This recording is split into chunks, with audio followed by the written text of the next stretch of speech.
Yep. Okay, that's done that. Okay, Shed, can I call on you to open with a karakia, please? Morena tātou, kua hui tahi nei I tēnei ata. Te hui tuatahi mo tēnei tau, nō reira tēnā koutou, tēnā tātou katoa. Nō reira me unoi tātou, kia pahari tēnei o tō tātou nei hui, nō reira kia noi tātou. E te atua, tēnei mātou, ino tēnei kia koe I tēnei ata. E te atua ka tuku ngā whakamoemiti ngā whakawhetai kia koe, o mana ki tanga katoa, mana ki tia rā tātou katoa I ngā āwhatanga I ngā take, I ngā kaupapa e kōrero hiake nei e tātou I tēnei rā. Nō reira te atua tēnei mātou ina tēnei kia koe, korore ki tōna tapu. Āmini. Thank you, Shed. So we have no apologies. We're all here. We have no one booked for the public forum, but we've got some people coming in to talk to an item. We have no late items that I've been made aware of. No public, no business to be transferred from public excluded into open. And I haven't been advised of any change of order of business at this stage. So that brings us to the minutes of the council meeting on the 12th of December. Moved Bill, seconded Shad. Any discussion, any questions or changes? No? I'll put that. All those in favour say aye. Against, carried. Thank you. Any declarations of conflict?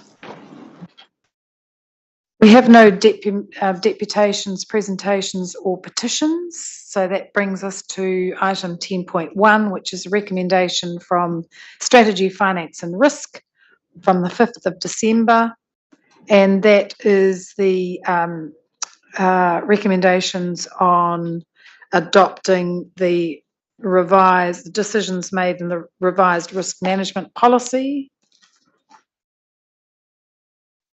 Happy to move. Stephen and Bill seconded. Any discussion? All very logical. All those in favour say aye. Aye. Against, carried. And that brings us to the first item on the agenda. Proposed your naming for Rotary and Isla Park. So Nick's not available today, but I have Ross as team leader and Emily who wrote the policy on dual naming.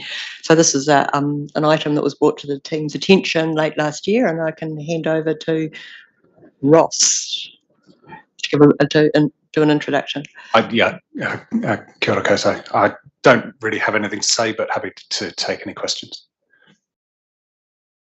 I'm just aware now that we have the principal of Mangatapu School, Tane Bennett, and we've got three students, is it? Tane Bennett, I beg your pardon. And we've got three students. Two or three? Three? Well, can we make space for them at the top of the table? Would you like to come up and have a talk to us, please? Up the front, yeah. Apologies, Madam Chair. Nick is on the screen if you want to ask him a question. I think we'll hear from the students first.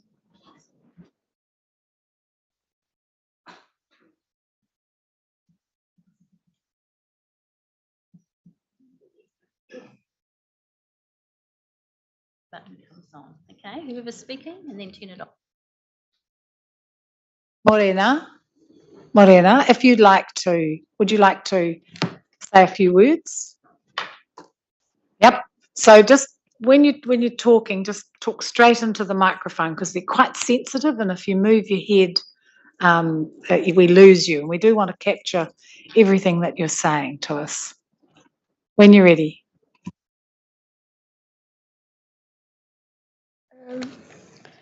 Kia ora, ko Frankie Te Kani tōku ingoa, no Te Kura Mangatapu. We are senior school students from Mangatapu School. Kia ora, ko Kaira Miharo tōku ingoa, no Te Piriraka hau. I'm also a senior student at Mangatapu School. Thank you for this opportunity to talk to you about a place that is special to our school. This place is known as Rotary Park to the locals. to the local hapu. It is known as all pupu to the Māoris. Opupu was a place known for its abundance of pupu periwinkle shells. They are all known as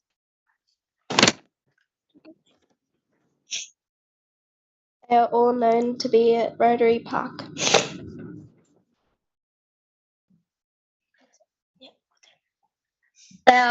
These are also known as mud snails that live in estuary environments, or means place of putuketa, it means place of pupu. When Rotary Park was first recognised as a park, an ex-student of our school and ex-board chairperson was involved in the opening of the park. She can remember planting a tree at the bottom of the driveway and having her photo taken, which back in those days was black and white. This person is also one of my whananga or relations. Her name was Marama Rewiti Martin.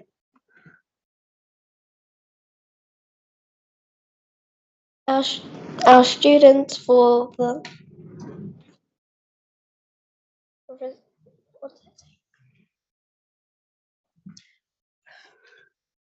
Our school often uses Opupu as a place of studying and learning. Today, I wish to give you this book that tells you about our involvement as a school in this area. We have designed the mural that decorates the toilet block at the park.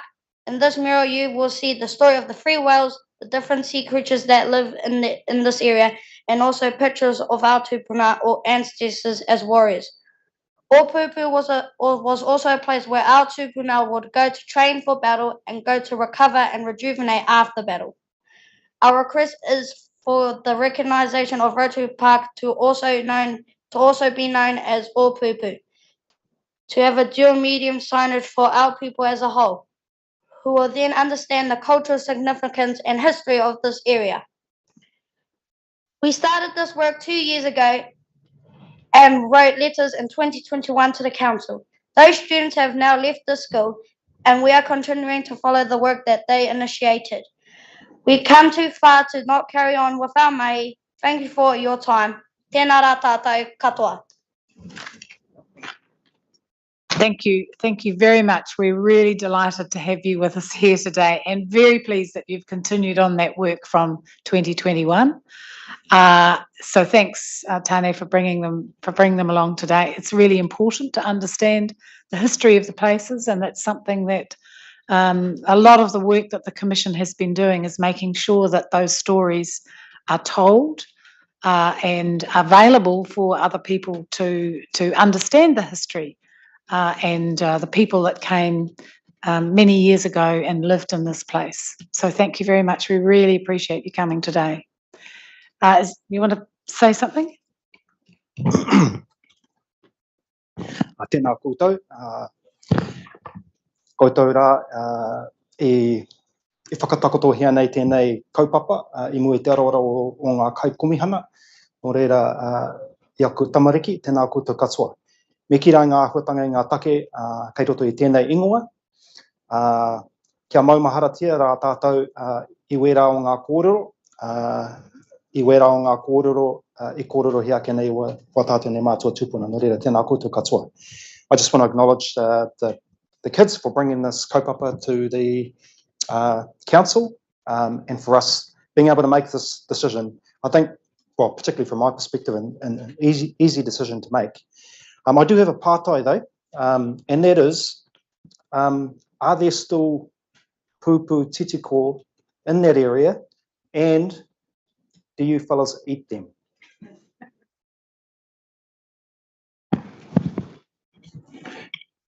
There isn't that much these days because some of the pests have been eating them, and I haven't tried them. Okay, so do we have, I take it that was an attempt to move the motion? Shad? And Stephen's happy to second that. And that is all we need to do. Got no questions for the staff? Yes, you have. Bill, go. Question to staff. Is it intended to have any interpretation in telling the stories in terms of the history of the park? And certainly it's been touched on this morning, but I'm just interested so that those stories are actually shared with those who use the park. I can answer that. Yes, that is the intention. With Isla Park, hopefully soon to be Te Papa Takaro or Tangaparoa Laoa Isla Park, that is undergoing a significant redevelopment at the moment, and that includes, or that's been done alongside Mana Whenua in terms of the design, and the stories will form a part of both the design elements and interpretation signage. So that'll open in mid to late March, and include that dual name. And it is our intention as well for Rotary Park or Pupu Rotary Park to increase or get some increased signage. And there are actually design elements in the playground that the tamariki referred to that was redeveloped a few years ago, and that would be really cool to get some more interpretation in there as well. So yes. Seems that Rotary is keen to continue with the development of the park. So hopefully, Nick, you can liaise with them. Perhaps it's a good project for them to do a bit more in the park, especially around the history and the stories that go with it. Yep. Do you want to speak?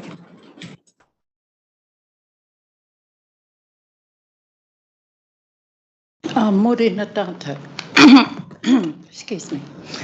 Just in regards to your question, Bill, I think that's a big part of not only renaming our parks, but also putting the education around that as well.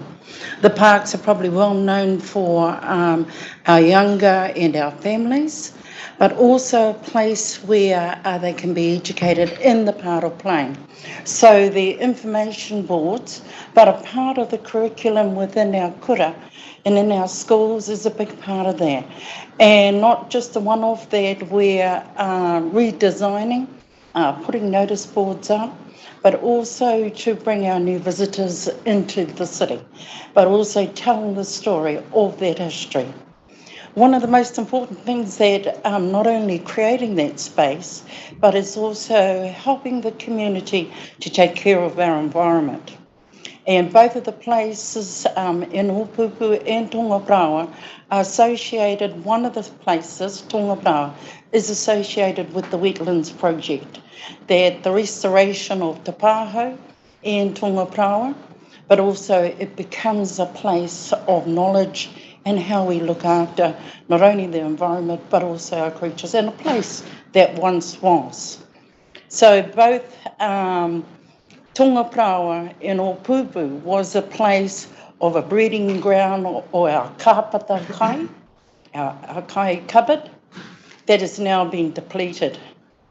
And that's because of one of the reasons, or main reason, is the growth and development. And part of tangata whenua being at the table with council is to constantly remind us about the care of the environment. So thank you for hearing our kōrero today and reviving our history and bringing that new generation through to carry that for us. Kia ora tātou. Okay, so nothing further? Yep. Shad. Sorry, I do have one question for Nick. Just in terms of engagement, so looks like we've been working quite closely with the Rotary and the kura and the community through this process.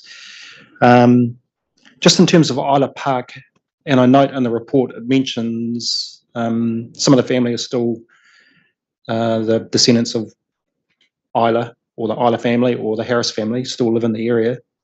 Have we had conversations with them about this particular change? We have, yes. So we were able to track down some of Isla's children who still reside in Tauranga or the Bay of Plenty, and they were really happy to hear of what we were doing and support the proposal, and we're hoping that they'll be at the reopening of the park in March as well. Great, thank you. Good. Sounds like it's been a great project. Great project. Okay, anything further? I'll put the motion. All those in favour say aye. Against? Carried. There we are. That's how it's done. Well done. Thank you for coming along today. Really appreciate it. So the next step now is you watch for the redevelopment of the park and the new boards going up. Thank you. Oh, yes. Yes, you can leave us the school journal. Thank you.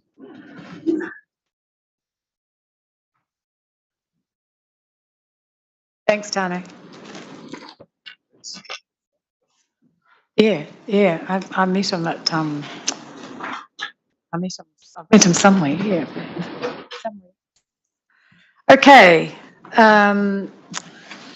Destination skate park.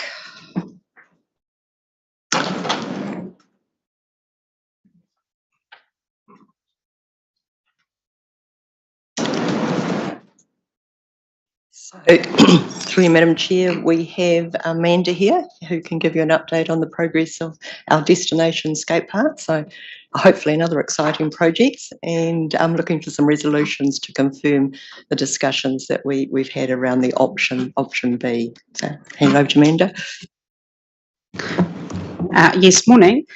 So the paper today is just confirming the total budget and scope of the project. So the project team have all the external funding confirmed in December this year and have been incredibly successful with the project funding, and we've ended up with, we were looking for 50% external funding, and we've ended up with 62% external funding in terms of what we've got from Lotteries, Tech and the New Zealand Community Trust, which the project team was really pleased with. So that means we now can proceed with the construction of option B with a total updated project budget of 3.6, which is comprised of the 2 million of external funding, which is 62% external funding. It does mean in order to achieve option B, we will need a little bit of a top up from council of 375,000, and that'll be spread over 2 financial years, with 1,083,000 in financial year 24 and 1,083,000 financial year 23, so the current financial year, and an updated budget of 2.5 in 24. Any questions? Shed. Thank you. Yeah, it's great to hear about all of the external funding we've managed to secure, and thinking back to when we made that decision and approving 2.05 at the time, and with 50% coming from grant funding. It's so great to hear that we've managed to secure a lot more than what we had anticipated. I suppose the question for me was really around the additional contribution from TCC, and understand that it's in terms of option B, kind of delivers a lot more than I suppose option A. And I suppose I'm just wanting to understand, I suppose from my point of view, I think when we might have been the previous meeting that we talked about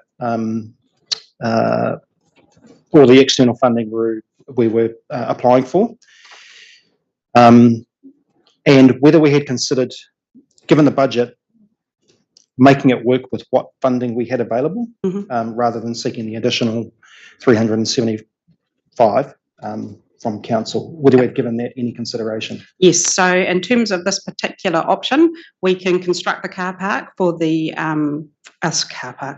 construct the skate park for the budget. What that 375,000 gives us on this particular project is some contingency. So we could construct with no contingency, but it just gives us that little bit of contingency on the project. Plus it gives a variety of skate experiences that the community group that was involved with the design process thought was a really great option. If we went for option one, we'd be offering a lot less skate opportunities. It would effectively just be the flow bowl component that we would be constructing as part of that. And it wouldn't give the opportunities that the design group identified. Great, thank you. And just another question, and I think I've raised it before, and I didn't necessarily see it in the report, but trying to make sure that we've got good access across Monganui Road and Hull Road. Understand we do have some car parking on site, and I assume the balance of car parking will probably be provided for on Blake Park. Is that? Yes, yep. We've got a redevelopment area at Blake Park for car parking, and the intention is this project is developed alongside the Monganui Road improvements, which will have signalised crossing opportunities around the skate park. Okay, great, thank you. And then Stephen. Thanks, Amanda. In terms of the proposal, I note from your report that there's discussion about construction commencing March, April. Yes. A question for me, has this proposition been consented in terms of, or does it have to go through an RMA consent process? The team are looking at consenting options at the moment. The intention was that we could even stage the development over future years if that was the desire of council, if we didn't want to fund the full project. But the intention was always to get the consents in place so that opportunity was available for future development. I was just wondering in terms of that, given if it's a consenting process to be undertaken, March or April is probably somewhat optimistic, that was all. And I was just wanting to get a handle on what an actual date would be. So we have already started a little bit of work on site at the moment. So we're having to get power, water and other fencing and other bits and pieces on site. So there is an element of work we can do. Okay. My other question related... Can I just add on, do you need a resource consent for it? Yes, yep. It just seems odd to me that we need a resource consent for a recreational activity on a recreational park. It's is that our planning system? Yes, stormwater. Requires that. Stormwater, yeah. I suppose that's given we've still got to go through a resource consenting process, those issues around parking and all of that. So there's been a lot of... I just have these concerns that the time frames could well be pushed out in terms of actually having significant work on the ground and actually making good process in terms of implementing the construction of it. So we've been talking extensively to the council planners as part of the pre-application process and have worked through a lot of those issues already.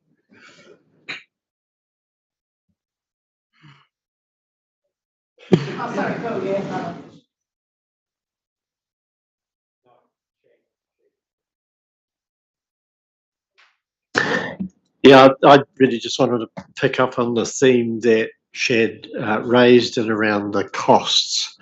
I actually think, this is a really good outcome in terms of the level of investment that we've received from external parties, and that should be celebrated. And the fact that we've got 60% of 62% contribution coming from outside is fantastic. So well done. I also think it's really good that we've had such active participation in the development of the park from a user perspective, and that's a big tick.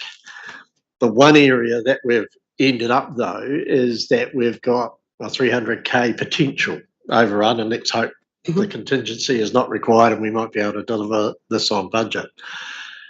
And we have already signalled as a commission, that we are going into challenging LTP kind of conversations and the need to constrain our rates increases, recognising the current context economically.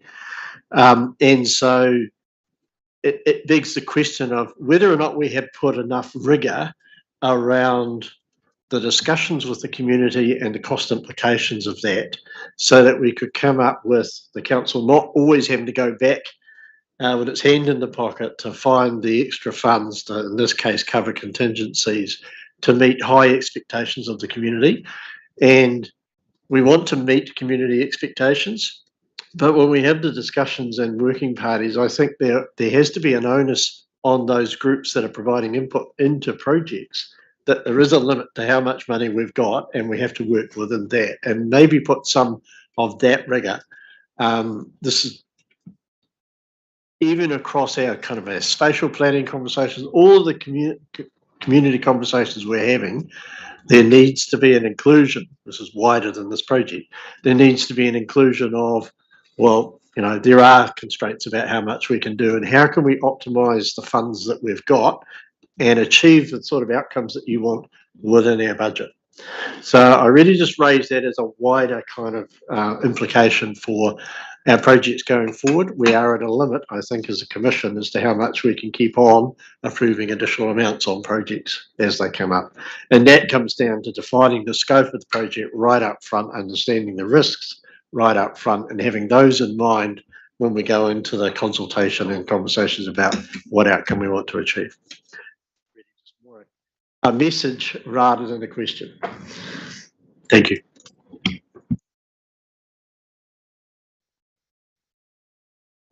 So, look, I want to echo the congratulations on the external funding, because we asked you for 50 and you've delivered 62.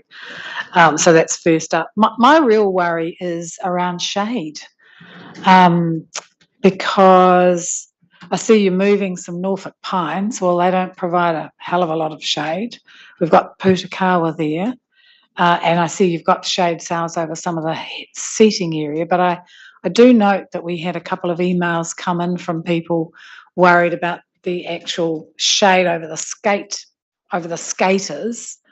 And I just, you know, so I know you've obviously thought about it, and there's tensions in the design. But can you reassure me that you've got enough shade there? Yep, so there's provision, like you said, there's shade sails and for other large trees to be retained on site wherever we can. As part of the option C, there is design there for a large covered skating area, but when we spoke to the skate community about that, when we're looking at the various options with the funding that we had available, they would rather have the flow bowl and the street skate, the cool stuff rather than the covered skating area. So we've put that aside for future development. But wherever we can, we are building shade into the design. And the other thing would be that we probably need to think about a few deciduous trees in place too, because this is an all-round activity, and too much shade, of course, in the winter creates quite slippery surfaces. Take that back to the design team when they're looking at their trees. Okay. I turned it off. Someone prepared to move reluctantly, Shed and Bill. Well, not reluctantly. It's going to be a fantastic facility and well used. I just repeat what I said. I just don't understand a planning system that requires a resource consent. But however, okay, nothing further. I will put the motion. All those in favour say aye. Against? Carried. Thank you very much, and let's hope that you start turning the sod in April.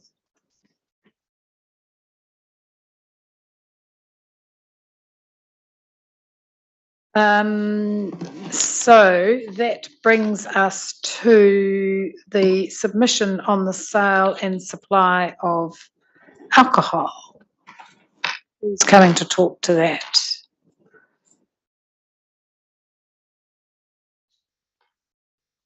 Nigel and Jane. Yeah. Yep. Good morning. So public submissions on the sale and supply of alcohol, the Community Participation Amendment Bill, it's a bit of a mouthful, are due on the 14th of February, or 12th of February, sorry. And so this bill as you know, aims to give communities greater ability to influence alcohol regulation. It's been in the pipeline and talked about for quite a while now.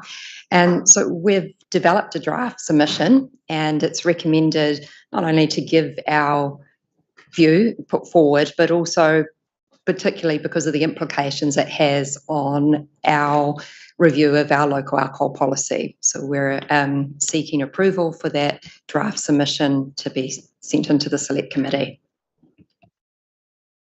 So I think the concern that we have reading the submission and looking at what the bill does is that we're transferring. We really, I think we're going backwards. Well, I think we're going sideways in that by opening up to a wider group of social service agencies and community, closing off the commercial aspect, we're no better off.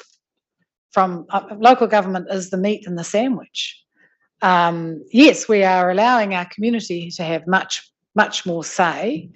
We will get the health boards that we've had in front of us. We will get the police instead of the commercial operators who have a point of view.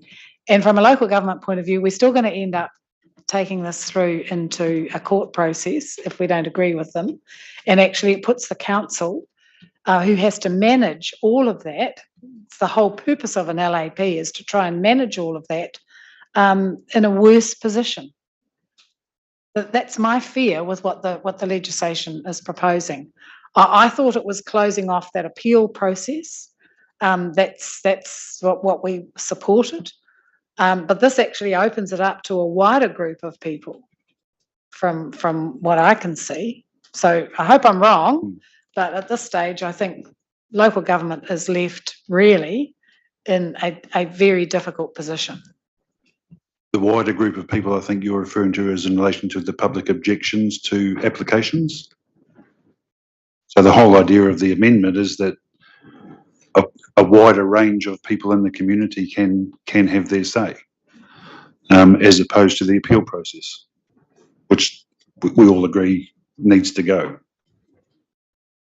I mean, there are concerns around opening it up to all and sundry, but in that respect, we would then have to, I guess, weight some of those objections and see where they come from. And my fear was that we could have someone in Dunedin find out about an application for something here in Tauranga, and they throw an objection, and we have to take notice of it, which opens up all sorts, like you say, all sorts of implications. So my reasoning was around, yes, it can be open to anyone, but we need to localise it as well. It's got to be people from our community, not just all and sundry. And it's how that is worded and how we explain that, both in our submission and the amendment once it's finally passed. Sorry, can I just clarify? So the appeal rights are to all appeals. So regardless whether you're a commercial operator or a community organisation or a member of the public, it limits all appeals. In relation to the LAP? Yes, removes all opportunities for appeal. Yep. But in this amendment as well, provides greater opportunity for community participation. Yeah, wider participation. In relation to applications for licences, yes. Yep. Great, thank you.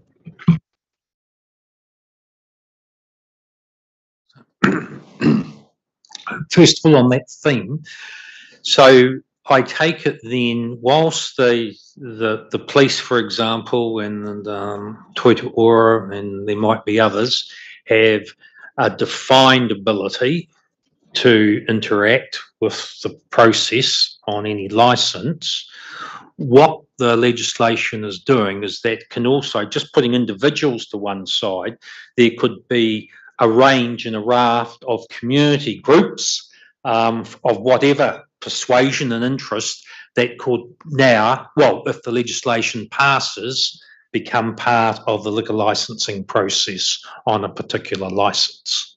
That's correct, yes. Okay. And they might be locally based groups. They might be national groups who have a local interest and have knowledge in relation to certain things here. I mean, if I can just add to that, I think it's fair to say that the current sort of legislation has been interpreted quite narrowly. Like if there's a license application, someone has to have a greater interest than the public, and that has been interpreted through kind of case law that in some places like that it's a K or two away.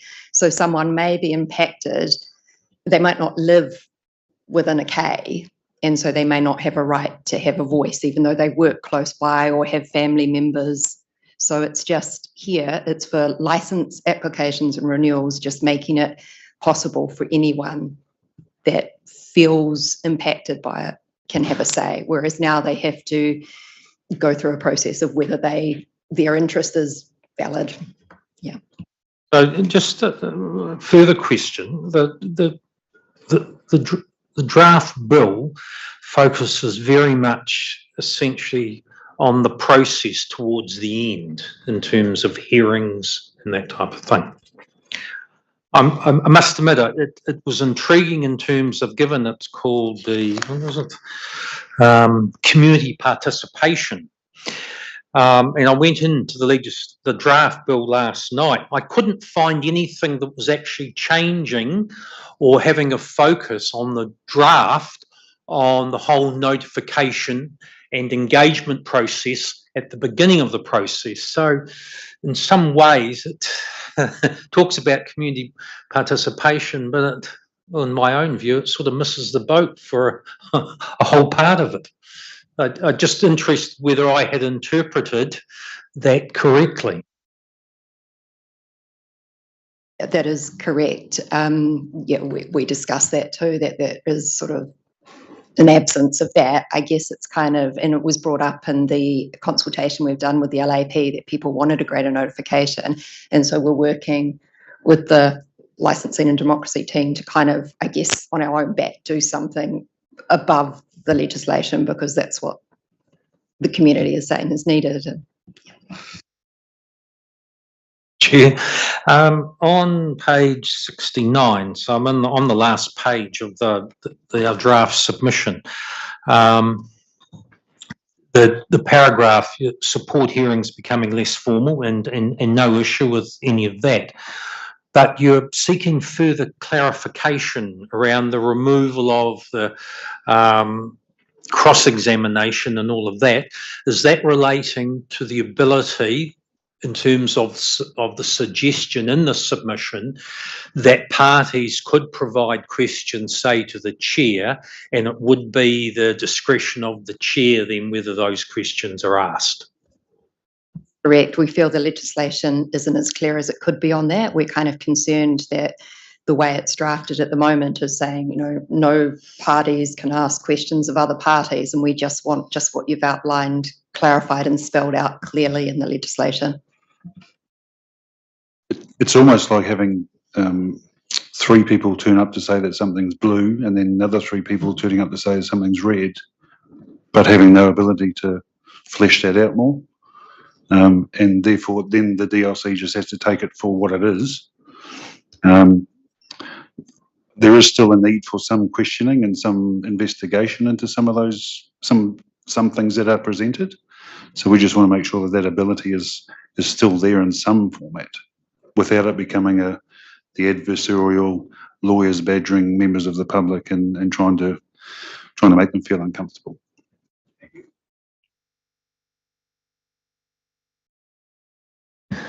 Well, my concern with this legislation, it's an issue we haven't raised in our submission, is the value proposition of the whole local alcohol licensing process. I mean, we've sat in quite extensive meetings in this committee and had quite significantly divided views presented to us on whether or not there was merit or otherwise of changing the hours of various opening times. I have to say that the evidence provided was pretty weak on both sides. This is a national challenge, managing alcohol in New Zealand. And under this process, we're going to be setting up potentially 67 local views on how we manage that issue, with decisions made by local government elected people who frankly don't have a lot of expertise in this space, who will be presented a whole lot of, I suggest, potentially conflicting information that they have to make decisions on. And I just wonder why we have this enormous process that we are now going through that could easily be determined or much more efficiently developed at a national level to provide a consistent level of service across the country. I think of, as a tourist or a person visiting another community, and there's a whole bunch of different rules and regulations about opening hours and closing hours and whether or not supermarkets can sell this or off licenses or whatever can sell whatever product by whatever time, just adds a level of complexity that frankly is not going to make one dot of a difference to managing our problem. Those that have alcohol challenges, and I've had people of significant challenges with alcoholism in my family, I know from personal experience, they will find a way to find access to the alcohol regardless of where and when and how they have those opportunities. It's just a fact of life. And so I just asked the question, why have we not asked the question whether or not the LAP process is valid and useful? Because I've seen no evidence of it in the time that I've been here and listened to all of the submissions that have come through. And I think it's the first principles question we should be asking, rather than getting donkey deep in a whole bunch of now further process that's probably not going to actually solve the problem that we have. So it's my view. Being particularly helpful, are we? But to me, I mean, I partly agree with Stephen. Is that this because at the central government level they can't get agreement on decent legislation across the country, so they push it out to local government with no costs associated, with all the costs associated lumped on local government. And what we're creating here is, as I said at the beginning, is just a huge big process where no one will be satisfied, and we won't make very much difference to the problems that excess alcohol consumption produces. And there's going to be a lot of heartache, and it's going to cost the council a lot of money. And I think this makes it worse. I don't know. What are we wanting to do with this? You're wanting to add into the submission? Well, my suggestion, Madam Chair, is that we put those reservations right up front in our submission. Assuming I have the support of my fellow commissioners. And then we can go into the greater detail about then the process, assuming that they're going to proceed with the bill. But I think we need to clearly state our reservations right up front and test whether or not, and ask the select committee to test actually whether or not they consider this is making a difference or will make a difference. First principles. The submission is due in on the 12th of February, so maybe we approve that we make a submission, but that we add into it some of the comments that have been made today. I mean, I do think that Bill's right. What we've heard from our community is around that initial communication, and we should be stating that if they're going to change, give the community a better chance, then one of the things that they should be looking at is right up front, and what are the notifications looking like. So we need to add into this, and then maybe we can help with that, and then retrospectively approve the actual content of that submission at the next council. We're also going to suggest it on same thing on Coral's submission on local government. So just for clarification, you're wanting us to add in about the notification process as well as the sort of first principle about questioning. Okay. Cool. Is that helpful?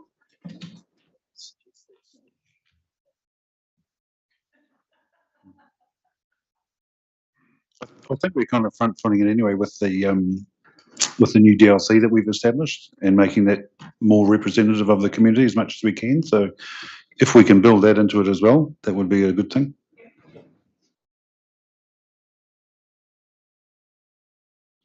So we would move recommendation that we receive the report, and we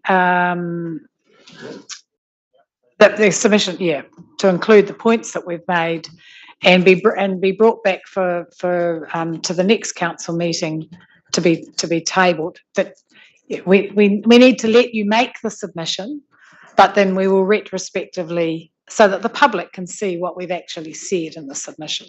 We probably need to bring it back to the council table.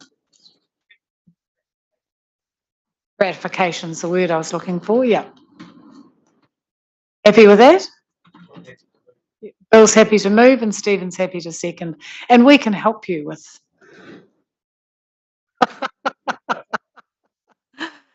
All those in favour say aye. Against? Carried. Thank you.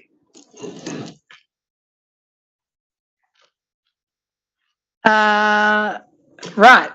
Updated meeting schedule. No, is that right? Our mayoral forum. Triennial agreement. Thank you. Thank you. Moved by Bill, seconded by Stephen. Do we need any discussion on it? I think it's pretty basic. It's exactly the same as last time, or a few minor changes, but nothing substantial. Thank you. Any discussion? All those in favour say aye. Against? Carried. Thank you. Why on earth you would have central government make you do that every year is really, we should be telling the new Minister for Local Government all of this. Now we have updated meeting schedule. Coral. Thank you. Yes, this is a updated meeting schedule for 2023. We've added in the joint committees. We've made a couple of changes. We've taken out the annual plan hearings and deliberations. And I think we've made a couple of changes to some of the meeting dates. But yeah, generally it's the same as what you've seen previously. So happy to answer any questions. Thank you, Coral. Yes, you've moved that Easter council meeting up to the beginning of the month. The one thing that isn't in here, and it's because they're not meetings, are we able to get any indication of the long-term plan consultation window, if you like? So we do have just a discussion with commissions about planning the LTSV scheduled for this week. I think might be next week. We were just going to give you an indication of what we think would be the rollout, and then if you're comfortable with that broadly, then we can bring that back with a bit of a formal report to a committee on here's how the LTP process would roll and the timelines. Yeah. Thank you. There's a lot of Friday meetings. Not sneaking in, but being scheduled. So we do have to watch that. Friday meetings are usually the regional joint committees, because that's their day that is set aside for joint committees. So otherwise, it's almost impossible to find a day otherwise. So that's been a long-standing tradition for a number of years now. So we did briefly discuss maybe moving our Monday, Tuesday, Wednesday to Wednesday, Thursday, Friday, and then we thought we couldn't do that to you at the beginning of the year, Carl. But we might just manage that a bit better by Zoom and who attends. Yeah. Didn't want Friday to gather further momentum. Yeah. Other meetings that aren't already scheduled. That's right. Okay, so someone prepared to move? Did you want to? I'm happy to second too, if Bill's moving. But I did have a question that's only just occurred to me. Looking through, we were seeking to ensure that the public transport joint committee meetings were held in advance of the Bay of Plenty Regional Council public transport meetings. But I can only see, and perhaps I've missed, but I can only see one public transport committee, regional committee meeting in March. I can't see any after that. Yes, there should be a couple in there. I'll just try and find them for you. And we did look at that, and it did work out. Yeah, well, that's the main point of Yeah, my question, yes, just to make yeah. sure that sequencing. Yeah, sorry, I'm just having a quick look works, but- now. I can only see one public transport, that March one, Yeah, public transport committee. I can see lots of regional transport committees and joint ones, but not that public transport. that's the joint one. Yeah. So there must be some more regional public transport committee. I'll come back. I'll have a look and come back to you. But we did go through that in some detail to make sure that that was that they were held afterwards. So I will check that for you again. Okay, so it's been moved and seconded. Anything else in there? The one that isn't in here is the metros. They not set their dates. And the other one is the Upper North Island and smart growth. Because We haven't got smart growth dates No. confirmed yet. Metros, we do have those dates. Those dates are out, and we can add those in as well. So they should be in there. Okay, nothing further? All those in favour say aye. Against carried, thank you. Submission into the inquiry into the 2022 local elections.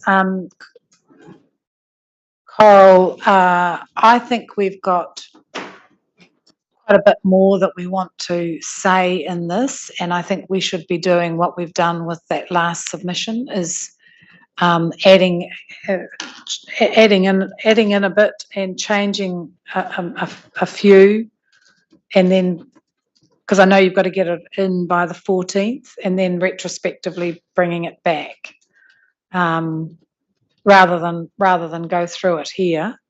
I think we need to have a bit more discussion, and we sort of signalled that to you last week. But I think that would be the best way to do it. If you're comfortable with that, because I think we want to be a bit stronger, and I think I made the point. I've made the point that actually our submissions, because we are seen as sort of independent observers, if you like, of the system, we can be a bit bolder, and I think we should take this opportunity to be a bit bolder. Chad. Thanks, Chair. Coral, I do have a quick question. In terms of the inquiry, and I haven't had a look, but does it go into Māori voter turnout and Māori voter participation? Does it go into that level of detail? I'm not sure. I'm looking at Robin, who's on the electoral reference group for Taituara. I don't think so, but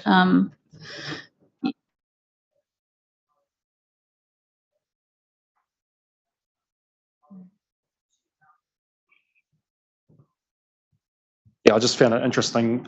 Just of my observations for the last election, there's a lot more councils with Māori wards, but commentary that I saw and heard was that Māori participation was no greater or potentially lower, which raised some questions for me. Maybe happy with a drive towards greater Māori participation in local decision making. Maybe happy, how do I put it? Happy to have Māori represented, but not necessarily, don't have don't have preference for who represents them. Yeah, yeah. Anyway, it was just an observation. Include that they should be looking at that. If you're looking at low voter turnout, there's a whole variety of things that we could be looking at, so we could include that. Okay, so we've let this lie on the table. Is that? So we received the report and It's just approve a submission to be made to the inquiry. with amendment and retrospectively ratify it. Okay, so we will move that. I'm happy to move, yeah. You second that? Okay. Any further discussion? All those in favour say aye. Against? Carried. Thank you. Thanks, Coral. Emergency management response, Barbara. Thank you, Madam Chair. So this is a very quick report that was turned around from the status report, but I think it gives you a really good understanding at a very high level of what we've been doing over the last week, starting at the last long weekend. I guess what's important now is where we're going. So we have appointed our team leader, emergency management, as a navigator. So Dan is wrapping around families, the 5 families in particular that have were affected when slips hit their homes, but there's also a couple of other families that have been flooded and some nervous families. So Dan's wrapping around these people.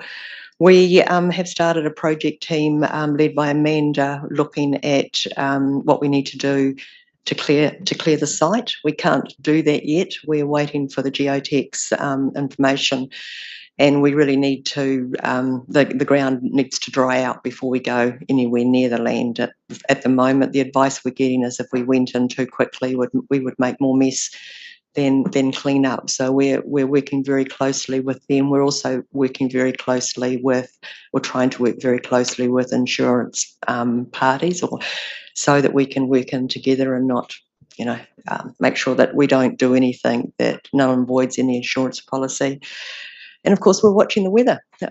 Next week's not supposed, well, there's a potential that next week might not be good. So that potentially might delay the cleanup as well. I guess in summary, working really closely, keeping an eye on the families and looking to see what we can do as we go forward. So happy to answer any questions. I just would like to add that, like always in local government, the teams just turn up and they do their job. A lot of people came in off annual leave. It was a long weekend, working long hours, and it's always amazing. It's always very gratifying to work in an environment like this when people just drop everything and help. Thank you, Barbara. Yes, I was going to comment on the fact that the staff did an amazing job, and I was well aware that people had come in who were on leave and just shoulder to the wheel and worked really, really hard to make sure that the damage from the storm was minimised and that all the systems were working. And we might be in this place as commissioners because the council was dysfunctional and hadn't made a whole lot of decisions over the last 20 years, but it is very evident that the good decisions that they made into the investments into particularly stormwater, but also, as we've seen, for drinking water and wastewater, and they're essential decisions. So you have to give credit to those councils that did make that investment. But also I did just want to add our congratulations to the staff and our thanks to the staff.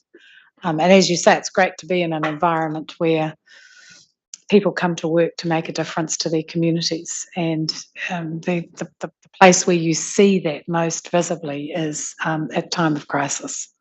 So please pass on to all your staff and to the other members of the executive, because I know the waters team were out and planners were out and everyone was out. So really appreciate it.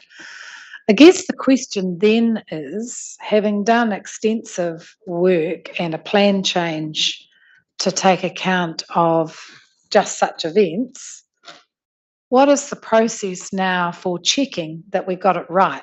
So we had the theory, we've now had an event. Is that an opportunity to go back and just double check that what we thought was going to happen happened in the places that we thought it was going to happen or not? Because you don't get those many opportunities at a time when we are so focused on it and where we know that it's perhaps going to become more common.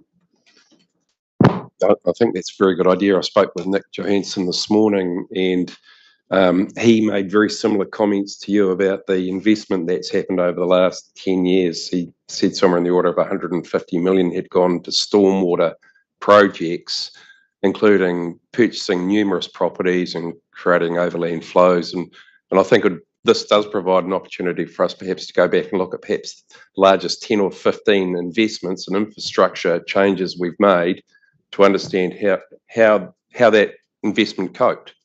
I mean, on the face of it, it appears that it has worked, but I guess unless you do further inquiries to understand the volumes, the flows, you don't really know whether or not they have functioned as we anticipated. So I think Nick was going to perhaps try and do that and bring a report back to council so that we can actually just assess it and reflect.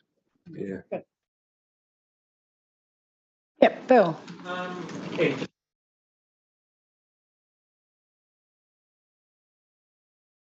Reiterate your comments regarding staff and actually watching some of them in action on the Monday, and how effectively, in my view, they engage with people in very difficult circumstances.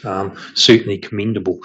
A couple of just following on from that discussion, Marty, would be also not just the physical works, but also the modelling undertaken and any of the subsequent planning, just so we have a package. So we do a lot of planning, we do a lot of modelling and research. Well, did that actually result in things happening as they happened, or were there gaps, or things happened that weren't envisaged, together with all of the physical infrastructure that we did?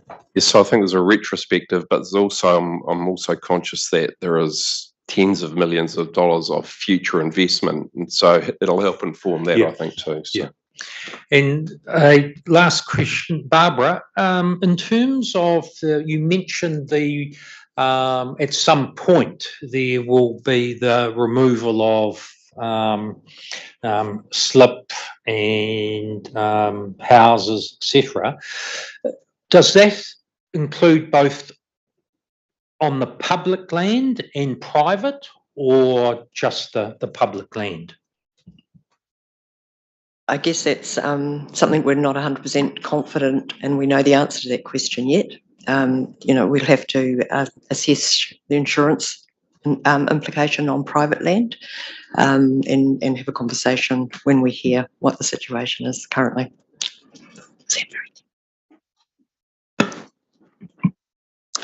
It isn't mentioned in here, but the domain is in a really bad state, and so I just wanted to.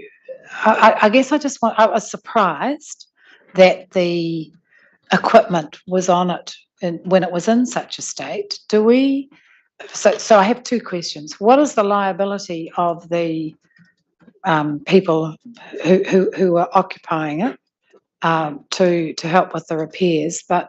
And then secondly, what power do we have? Any powers to actually stop them going on when it's in that state? The first question is easy to answer. The answer is yes. There is quite a detailed or robust contract that we have with firms or with event holders like One Love, and they are paying for the remedial work, and there are penalties for damage to parks. So financially, we'll be in an okay place. The bigger issue is the fact that the codes can't use the fields now, probably for the rest of the season. From what I'm hearing, some of that grass takes a long time to grow. Once again, insurance from an event provider, they can't cancel until they have a guaranteed position that they can't continue, so that they're hooked into an insurance. As far as us pulling back and cancelling our agreement with them, I'd have to confirm, but I would think we enter into a contract with them, so I would suggest probably not, but I can certainly follow up and get you a confirmed answer on that one. I think you misunderstood. Sorry. What I was asking. I mean, a lot of the damage was done when they went on to remove their gear. I understand. So could we have stopped them from going on to remove their gear, because that's what did the damage. And actually with slips and things, it was quite dangerous, and they may have exacerbated that. Yeah, sorry. Yes, you're right. They probably did, and I would have to find that out, because it would depend on what our contract with them says, because obviously they're really keen to get to the next gig. But I'll find out and give you an update on that.